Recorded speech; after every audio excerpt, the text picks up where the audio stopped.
Hi, this is your girl Jaja. I'm coming to you again. This topic is actually a very, very touchy topic. Um,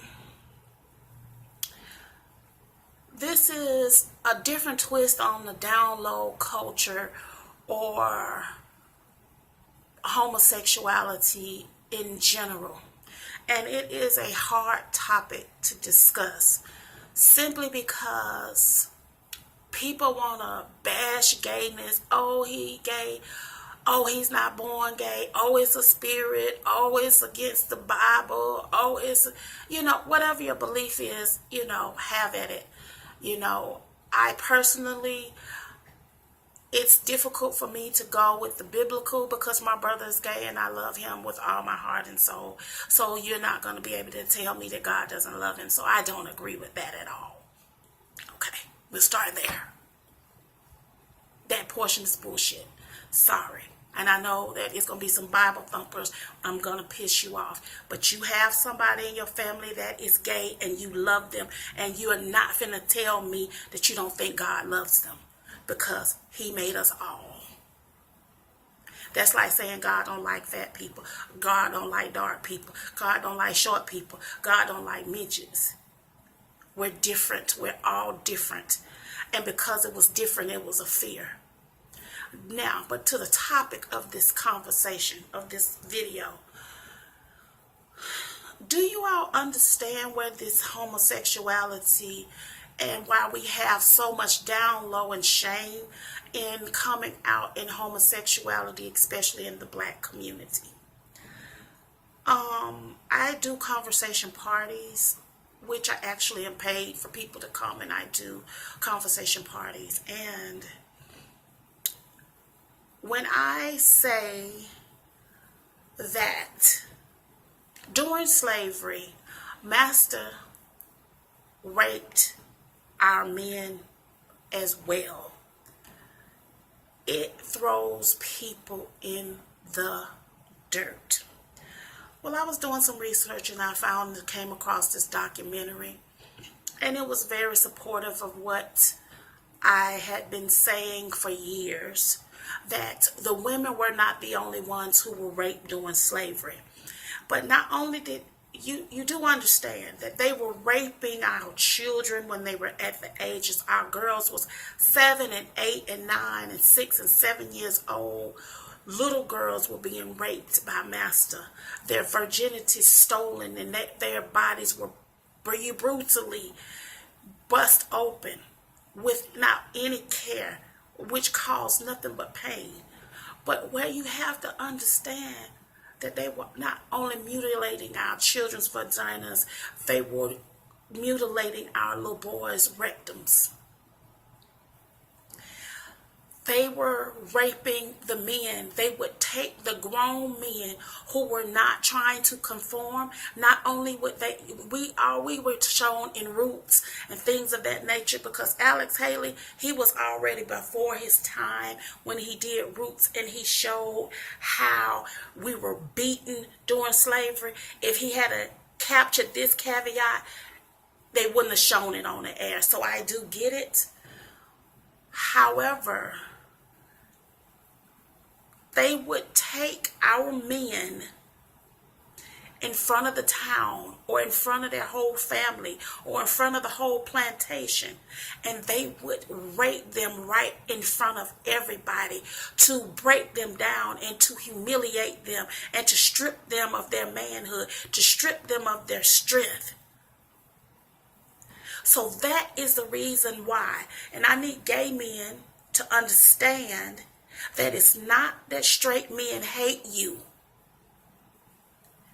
The horror stories have been passed down of the atrocities of the slave master. So that is the reason why to a straight man and they've been taught by their fathers, their uncles, why it's such a horrible thing and that it is so taboo and that it's so horrible. It's because it was a violation that was used to degrade and to strip and to take their masculinity away. It's a symbol of hurt and pain and violation. It's nothing personal against you wanting to, if you want to wear your perfume and nails and twirl around, whatever. That's not the issue. The issue is that it is passed down as a legacy of no. Because it was forced on them. So that's where it's coming from. That's the root cause. I'm not saying it is right or wrong. I'm saying get clarity and get yourself educated on what happened and why straight men have been given and passed down this legacy that was passed to them by the men in their family and lives, or role model, stepdad, whatever, and the same thing. And that's the reason why it's been put as a taboo. And then it already was in the church. You have to realize too, Master was playing like he was so Christian. So that's where all this homosexual and raping of boys and all of this here coming to in the church. And everybody's so up in the arms. Like Eddie Long was over there with these kids. He ain't the only one. He's just the only one that got caught. That's the reality of it. And yes, are there a lot of pastors out there who are great? Are there a lot of pastors out there who have a message that they're trying to see? Are there a lot of hustlers and pimps in the pulpit? Yes. You just got to use discernment and see which one it is. But I would not. I don't care what it is. If you have your children, the way this world is, I wouldn't leave them unattended. I don't care who the hell it is. Whether you're at church or whether you as at church is. You can't even get a two-piece without looking out for your children. You got to look and protect your children because it's evil lurking all around them. Not just at church, everywhere. But back to the subject. The symbols of slavery is crazy. And you think, sometimes you're like, well, black men hate white men. No, they hate and they know what they're capable of. It's kind of like if you in the ocean or if you in the woods, if you see a snake, you're on guard. Because you know a snake can bite you and kill you. You know a shark will attack and kill you.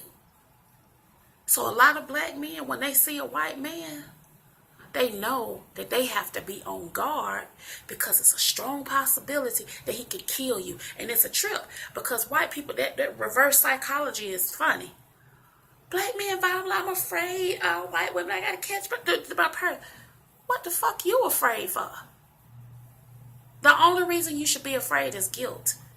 Because if it's any violence that is in a black man or in black people, it was taught.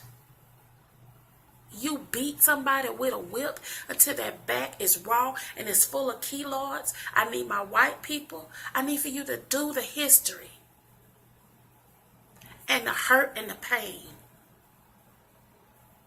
Jewish people are like that. Nobody gets mad at them because they are community driven and they don't let you forget that Holocaust. So you can't get mad when black people don't allow you to forget the atrocities of the symbols of slavery and to be precautious. No, you was not the one that was doing the beating. But you also have to be cautious, white people. Don't show that evil side. Now that Trump is in office, we're getting to see things that was lying dormant. This the most black people since when Obama was in office. This the most we've been called monkeys and apes and gorillas. And it's very daunting that this is what is thought of us when we actually are the most forgiving people. Because just look back on the history of the things that have been done. Any other people would not fuck with y'all, period, and it would probably be going a lot differently. Not know all this here. We getting married, we hooking up and having babies and kumbaya. That is not how it goes in other cultures. You see over there in Iran, Iraq, them folk, they over there fighting like the Hatfields and McCoys for centuries. They don't play that shit.